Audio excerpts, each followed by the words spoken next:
Thanks so much for the introduction, Tammy, and the kind words.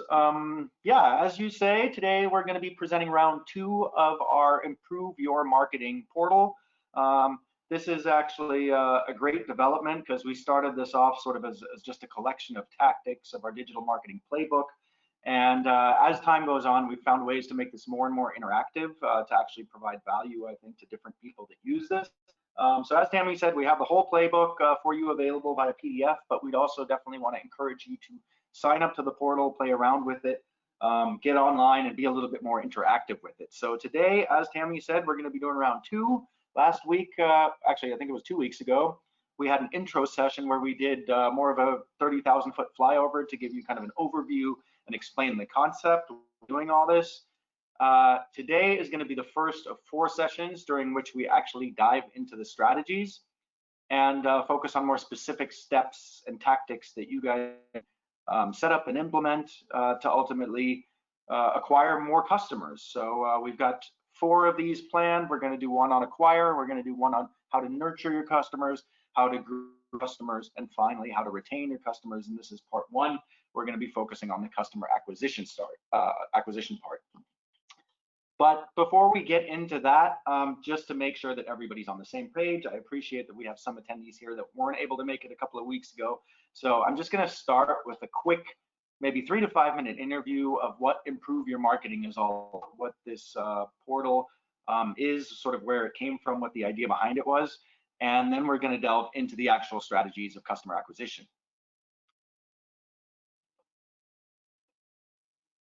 So what is Improve Your Marketing? I kind of hinted at it a little bit in the explanation there, but essentially it's a web portal that allows you to determine your goals, pick strategies, some of which you see here, and then come up with a fully defined marketing plan to achieve those goals. So really it's a structure that will help you put together more of a driven and ROI focused marketing strategy.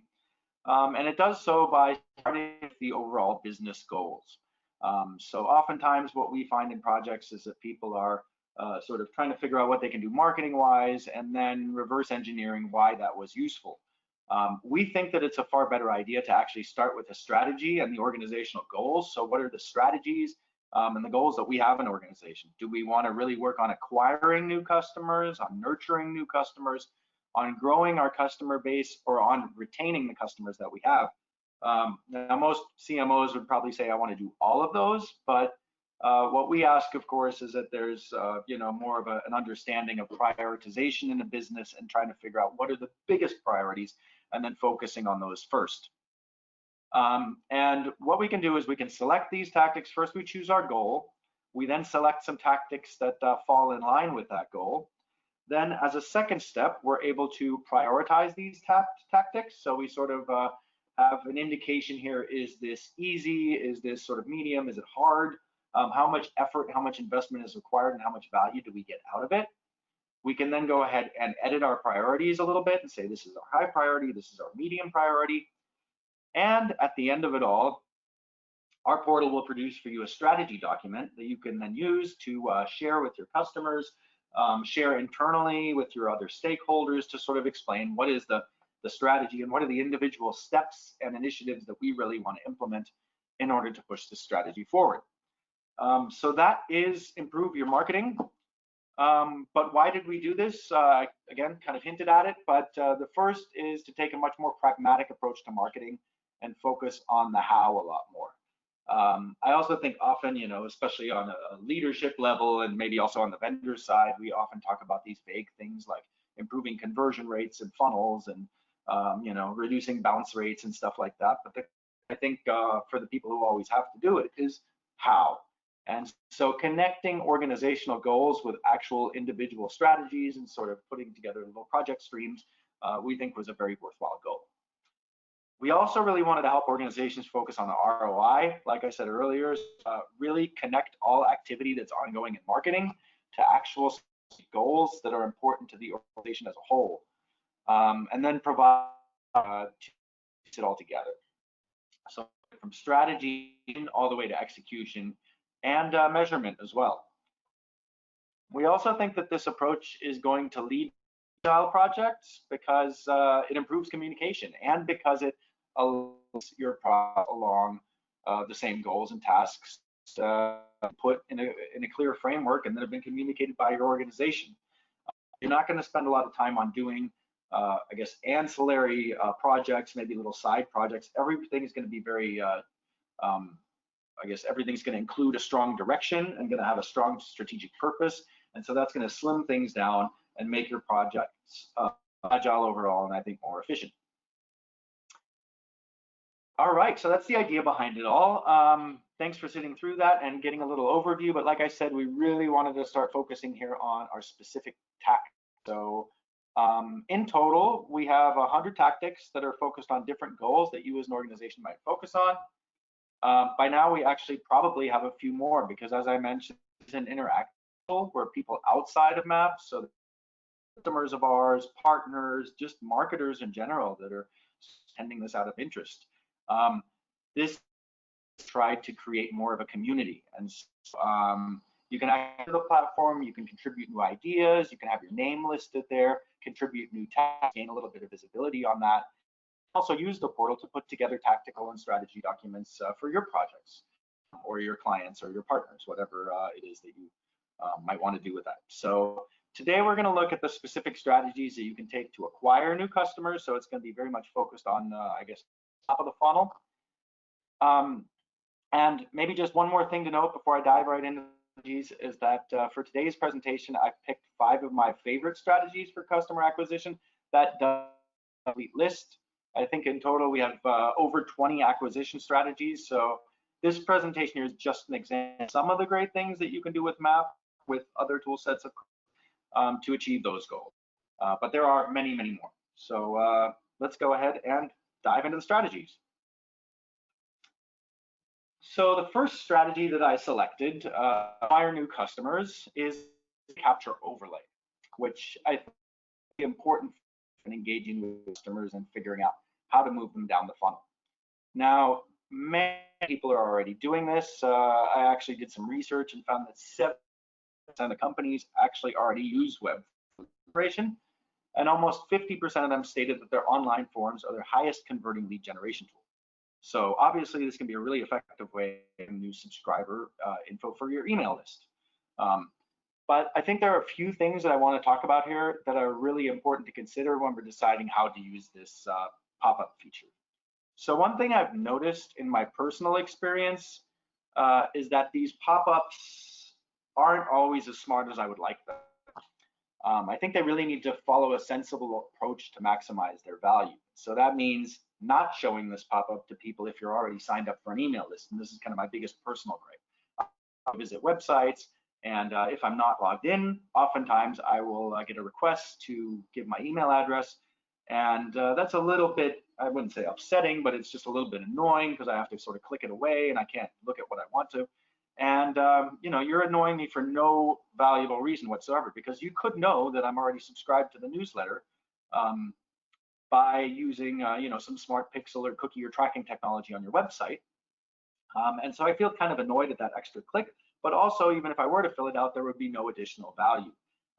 Making these pop-up and only them to the right people, you know, to be able to manage settings on a granular level, so that you can actually decide, you know, when you want to show this to people. Do you want to show it to them right away when they come to the website? Do you want to give them 30 seconds to browse around? Do you want to wait for them to a certain category or maybe a certain number of pages before you show this to them? Do you maybe even want to wait for an exit intent? So all of these are really, really important settings that I think you need to have at your disposal if you want to make most of these pop-up forms in terms of collecting new email addresses. But the other point that I want to dive in a little deeper, and I think this is, you know, sort of connected to the tracking and pixel point that I just made, is the value of an email address. Now, as marketers, since you guys are presumably marketers, I probably don't need to explain to you that this is, you know, how this works and that this is an important initiative. But getting a customer to leave you their email address is just, you know, one of the most important things that you can do. Not just because it adds to your database and gives you another subscriber, because it's actually going to save you money. So usually this is the first time the customer shares something personal with you, so they become part of your marketing program. But it also, like I said, really opens up that toolkit in terms of marketing and future retargeting options. So all of the data we store in Mapp is completely user-centric and stored for the entire customer lifetime. So that gives you the ability to retarget people who have visited your website and to do so via email rather than a more expensive option such as paid media. And that's sort of the saving money part. The moment somebody comes on your website, you should know, have they been here before? If so, what have they done? What products have they showed interest in? Are they a customer? Are they a new prospect? You know, all these things are really, really important to know if you're going to optimize the customer journey. And that's just sort of the web portion part. But then also, if somebody comes to your website, spends a few seconds looking at a product and then leaves again without logging in, you not knowing that you have their email address is actually a bunch of lost budget, because now you're forced to retarget that person with paid media. You can't use the much more costly channels such as email. And so what we're going to talk about next is actually how that breaks down in sort of a technical process.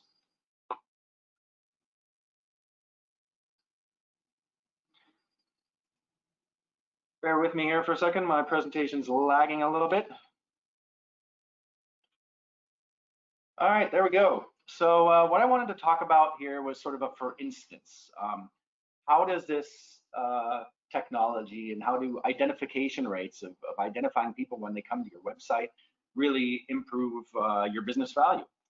So what we have here is an e-commerce funnel that we're looking at a total of 10,000 shopping baskets that were filled by customers. And of course, as is the nature of a funnel, we naturally lose customers at every step. So we have 10,000 customers here that added something to their basket, roughly 7,800 of them abandoned.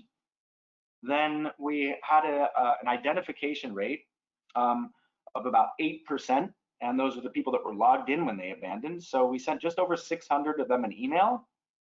97% of those were delivered, 35% were opened, and then we've got 4% of those converted. So of those 7,800 people that abandoned a basket, we managed to convert another 8 of them through this funnel by identifying them, sending them emails with a compelling message, getting them to open them, then coming back to the website and completing their purchase. But I guess the question that I really want to ask here is, you know, there's different parts of this funnel, and the real question that I think should be asked is at which step does the biggest opportunity for improvement lie? Now, I think most email marketers would naturally focus their attention here on the bottom of the funnel. So you're looking at things like delivered emails, you're looking at things like open rate and conversion rate. And so we can see if we look at some of these examples, you know, if we were to improve our open rate by say 10%, from 35% to 45%, that would get an extra, I don't know, 61 people to open the email. We're still converting 4%. That would add in another 11 conversions to this funnel in addition to the 8 that we already have. So that's a pretty good improvement there. Now, if we manage to improve our inbox placement by 2%, so from 97 to 99%, that would have increased the number of emails just slightly, bringing us to, I think, 216 that would then have opened, 4% of those converted, so we then have 9 people converting. But I think, you know, in fact, the biggest improvement that you could probably make at this point, other than getting fewer people to abandon the basket, which is, I think, a whole other calculation, is to actually improve your identification rate. So by taking a fairly conservative estimate from what we've seen in projects and just doubling that identification rate from about 8% to 16%, what's going to happen is you're going to be able to identify a lot more customers. So from 624, 1210, that honestly seems, no, sorry, 1248 is the right number. And then we've got 1,210 delivered emails versus 605 in the original funnel. So it's almost like compound interest. At the end of the day, you're going to get an extra 17 conversions out of this identification rate improvement. And because you'll be able to make this improvement at the top of the funnel, it has a commensurate uplift in all of the other steps of the funnel. And so I think one of the best things that you can do as an organization, if you're not doing it already, is implement a technology on your website that ensures that you can identify customers as reliably as possible, because that's going to give you the ability to remarket to them more effectively and to do so using channels that are far more cost effective and efficient than some of the other ones out there that you would be forced to use if you didn't know who this person was. So that's just a little background, I think, in my thought process on that. I think the ID rate's really important, but really, I think the customer acquisition part about capturing new customers is really the first step that we should begin at. So let's move on to the second use case here, which is collecting customer feedback and sentiment, and we do so via a survey. So this is essentially the same technology that we just spoke about in the last use case. It consists of a pop-up web form that helps you engage with your customers. And in this case, instead of asking them to leave an email address, what you're going to do is present them with a survey or a questionnaire. Getting visitors to provide feedback is going to help you achieve several things. I think first and foremost, it's very, very valuable data that you can use to optimize and personalize welcome campaigns and other engagement sequences. So just understanding how your customer thinks, what their expectations are, and then managing those respectively. And then I think it also makes your customer feel valued, of course, because you're giving them the opportunity to provide honest feedback. And having the ability to configure this is going to ensure that you're collecting the relevant information from the right sort of prospects. So again, this goes back to sort of the smartness of this pop-up. When do I show it? Who do I show it to? What content do I show to the people that I'm displaying it to? So just some examples. Maybe you only want to show this to customers who have engaged with you on a certain level or shown interest in a particular product or content category. You probably, if you're going to show people the moment they enter, you probably want to keep them level and generic, maybe something like, why did you come here, or how did you find us, something like that. But the further they engage with you, the more value these surveys bring, because they're going to tell you really, really valuable bits of information about them, and also help you optimize that customer journey. So I think being able to collect this very valuable, what we now call zero, can also really boost your marketing ROI in a number of different ways.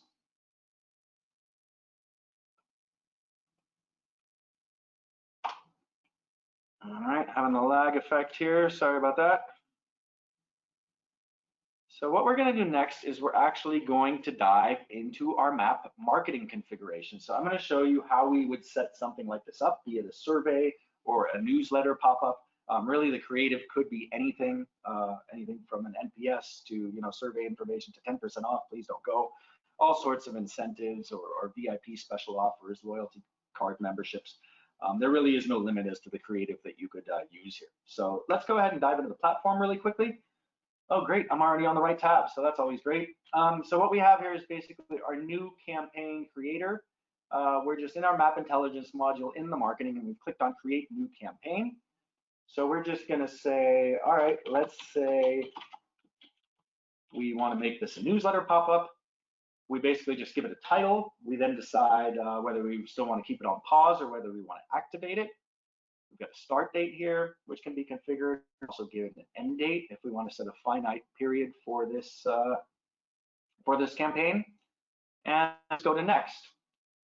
Here's the targeting part, which I think is hugely valuable. It really depends on what kind of a pop-up you're showing, whether it's a 10% off coupon or a newsletter pop-up. But here is where you can decide who you want to show it to.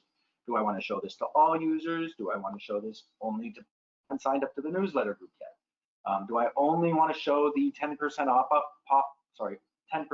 pop-up to people that have put a certain amount of product in their basket? Do I maybe want to give the free shipping pop-up to people once they've increased the basket size of 100, but maybe incentivize them to raise it to 150 to get that free shipping? There's all sorts of things that you can do here, and that includes a combination of segmentation and also real-time behavior on the website. So you could only show this pop-up to new visitors with high interest or people who have put products in the basket. So again, combining that segment information, people who have certain attributes and belong to certain groups, but also what have they just done on the website? Have they engaged with a product? Have they clicked on something? Did they show an exit intent? What have you? We then also have a little consent option here. So if you want to make sure that you have their consent, we could check for that before we show it. Really, honestly, more of a feature for GDPR compliant clients, probably not so relevant for this geography here. But then we have the content piece. So what content do we want to show? We should have a couple of different contents here. I'm honestly not sure why they're not showing. We have selected a target. That's why we haven't selected target group. So let's just go ahead and select that. And that'll move us on to the next section. So now we are going to select a layer because that's what a pop-up is, technically speaking. We can also give it a frequency cap. So once per user session, twice per user session, once per user. And then we just decide where we want to put it. So that would be the placement. This would be our layer selection, newsletter form. And then we just move on to the placements. And here we can either create a totally new overlay placement, or we can use the existing one for newsletter. And yeah, then we just hit save. It's as simple as that. And next thing you know, the pop-up will be shown on the web page. And I should have had this prepared. I think I've got one here that I can show you what this would look like. So we're just going to go to the TV and accessories category and look at a product here.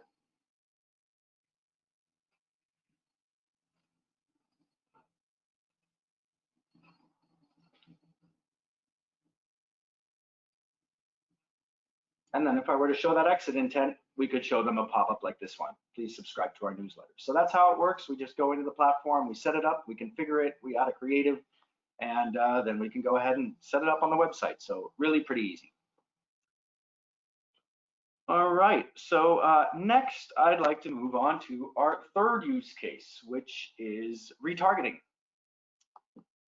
I think retargeting can be a really effective way of reaching out to audiences that aren't completely new, but also haven't completed the actions that you as a marketer want them to take. So we kind of talked about that in the last step. After you get them to fill out a form, after you get them to leave you the email address, being able to retarget those customers is really, really valuable. And often we just think of retargeting in terms of these paid retargeting channels, but I'm speaking about it in the more general term. And I think that the most important point here is that it's really, really vital to synchronize all of the data points that you have on your customer across all channels, because that's the only way you're going to be able to do effective retargeting. So that includes email, that includes any mobile stuff that you're doing, text messages, in-app push messages, includes any social or paid media campaigns that you might be running, includes what they're doing on your website. Might even include offline options. So if you have retail stores, you know, how often have they been in my retail store? Have they called my call center? Information from shipping. Did they get late packages, damaged packages? What is their overall customer experience with your brand? I think that's really, really important to consider. Because if you don't, you're just going to be able to retarget them with the behavior that they've exhibited on a certain channel. And we all know that these days, it's exceedingly rare, if almost it really never happens, that people buy something on their first engagement. There's almost always multiple channels involved, multiple touch points, and so getting a full picture of what your customers have done, I think is absolutely critical. And so I think also regarding messaging,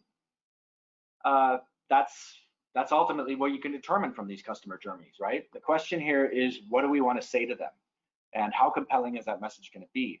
And if you don't have a complete understanding of what happened across all of their touch points, you're only going to get an incomplete picture of that.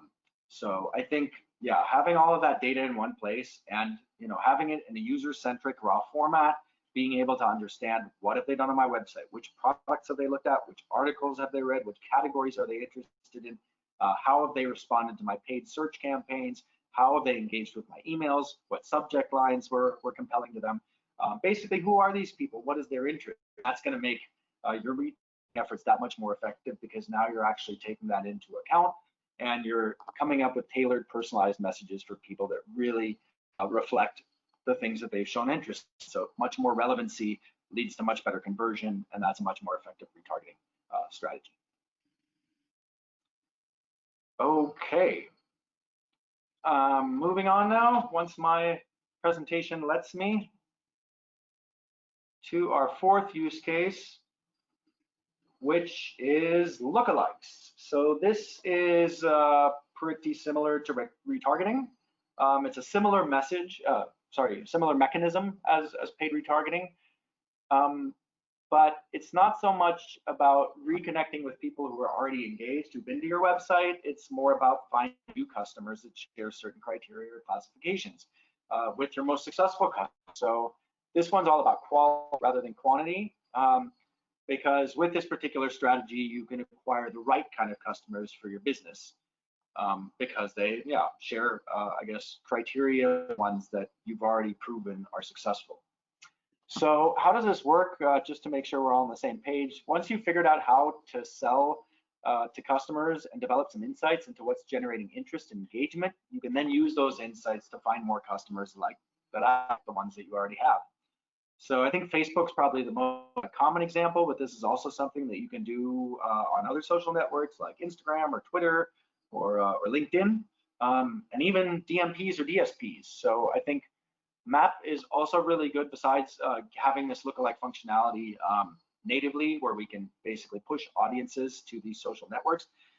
Mapp is also really good at developing these insights, basically figuring out which ones of your customer cohorts are the most successful and why they're the most successful. Which criteria do they share?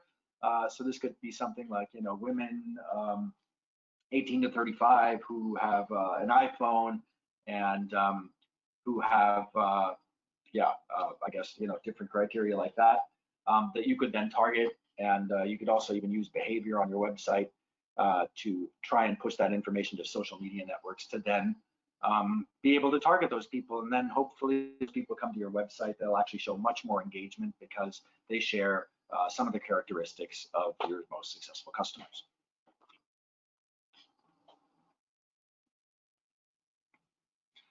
All right, so sorry, struggling here with my presentation. I think we're almost there.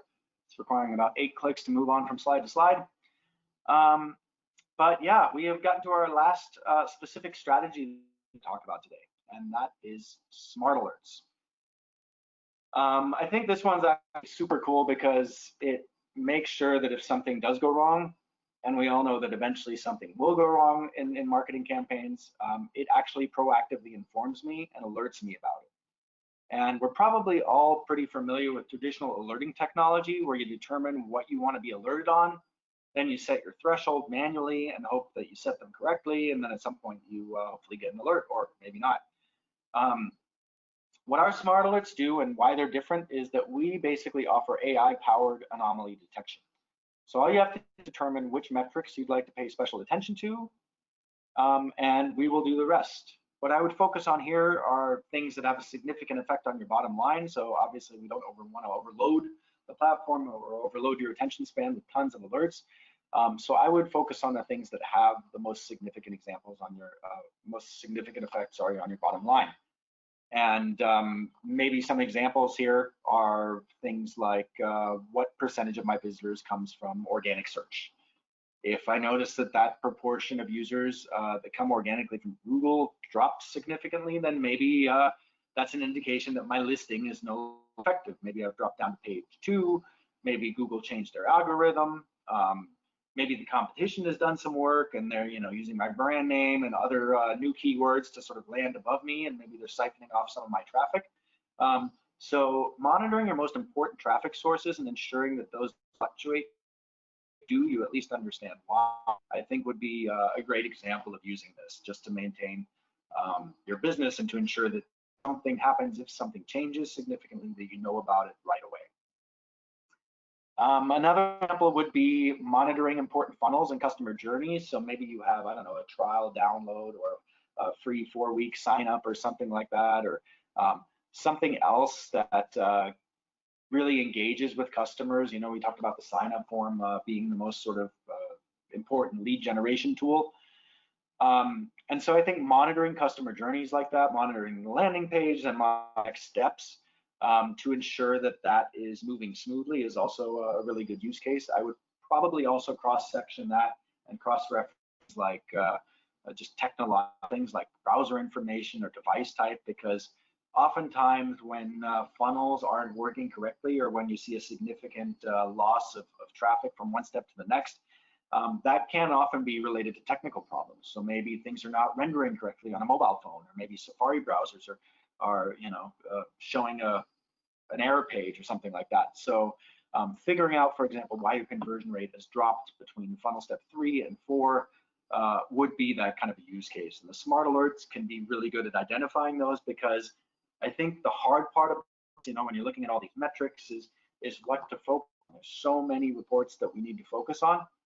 And maybe just ask yourself, like, if Google were to change their algorithm and we landed on page 2, how long would it take us to realize? If we had a significant drop off, in the sign up process, what would be that point at which we'd say, oh wait, something's happening here? And in my experience with clients, I think fast would be noticing within 1 or 2 weeks. Oftentimes it takes 4 weeks or more before people are actually made aware of those things. And it's not until the end of the campaign, run the reporting, that they really sort of figure this out. So I think understanding how different technology behaves and how any of these technical issues might be preventing your users from completing their journeys and being proactively informed about it is of huge value. And so I'm just going to look at these smart alerts real quick in the platforms just to show you how they work. Here we go. So what we have here is basically the smart alert. We see a time series from January during which smart alerts were sent, and we have a corridor here, which is sort of a light blue corridor that follows the line. And you will notice that at some points it's thicker than at others. So what our system does is it goes back and it calculates the average deviation during these time periods. And so I guess on a Friday, the deviation is larger than on other days. And just as time goes through here, this is going to change. These are actually certain time periods. So the deviation of traffic here on these time periods is actually higher than it is, say, at 8 a.m.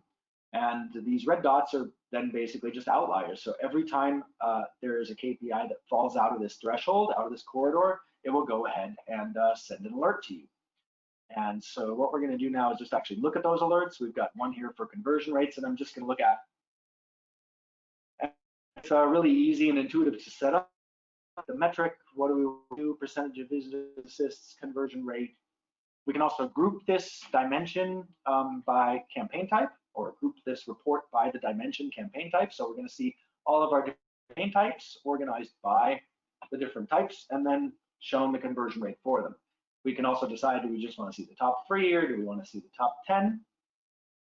We've also got our traditional rule-based alert, which can either be a percentage change or an absolute change, or a threshold to exceed.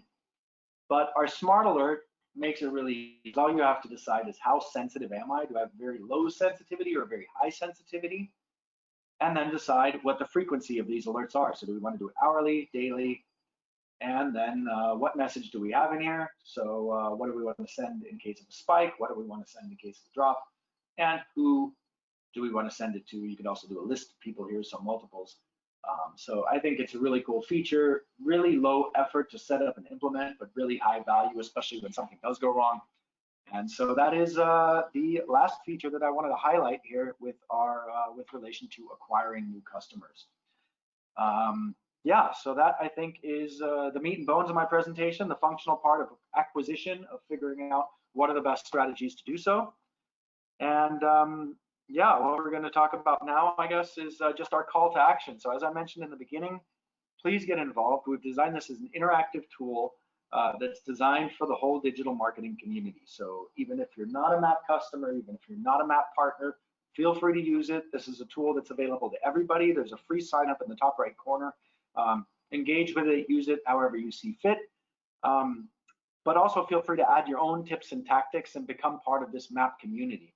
I think it's actually a great opportunity to get some visibility and sort of to get that expert standing in front of your customers too, because you will be listed there, your name will be shown, and you can actually become a very active part of this. So as I said, it's free. We're constantly adding new features. We're now at sort of the 3.0 version, I think. Like I said, it started as a PDF. Then it was just a little bit interactive. Now we can put together sort of project plans, and the next version is going to be much more detailed project plans with timelines and individual project streams. So I'm really excited how this is developing. And also wanted to highlight briefly that I'm going to be doing a very similar webinar in about 2 weeks' time. I think exactly 2 weeks' time, actually. So we're going to be talking about how to nurture your customers. Once you've acquired them, once they've signed up for your newsletter, once they've made their first purchase, how can I nurture them? How could I actually push them further through the funnel, make them more valuable, and those sorts of things? And if you'd like to let us know what tactics you'd like to see, please go to Improve Your Marketing. There's a list of tactics for nurturing your customers, and you can let us know what tactics are most interesting to you, and we'll make sure to include them in that webinar. And this is where you can register. There's the time and date. So yes, 2 weeks exactly, Wednesday, September 29th at 10 a.m. Pacific, 1 p.m. Eastern. And there is the link right there. But you can also go to mapp.com, go to resources, and then click on webinars, and you will find this webinar listed there. So we'd love to see you. Please feel free to sign up, share with friends and colleagues, and yeah, hopefully that'll provide some value as well. And then last but not least, I'd really just want to briefly point out our customer survey. So if you have any experience using Mapp, we are running a current customer survey, and we'd love to hear your opinion, your honest opinion on what you like about our solution, what you don't like, what we can improve. And so if you do have any experience using Mapp at all, please feel free to go there to our link that we see here below, mapp.com/mapp-customer-survey. And if you complete the survey as a thank you, we'll actually send you a $50 to donate to a charity of your choice. So if you'd like to give feedback, or you're just feeling like you're in a giving mode, then go ahead and give us some feedback. We'd love to hear from you. And yeah, that is the conclusion of my presentation. I've really enjoyed this. Hopefully there's been a little value in this as well, specifically towards some of the tactics that you might be able to implement. But I'd be more than happy to continue the conversation. Here's my email address. If you have any questions, we can either discuss them now, or feel free to reach out afterwards, and we can set something up separately. Thanks so much for coming. Thanks for your attention, and look forward to hopefully seeing you in 2 weeks. Yep, thanks everybody. Let us know if you have any questions. Take care. Bye-bye.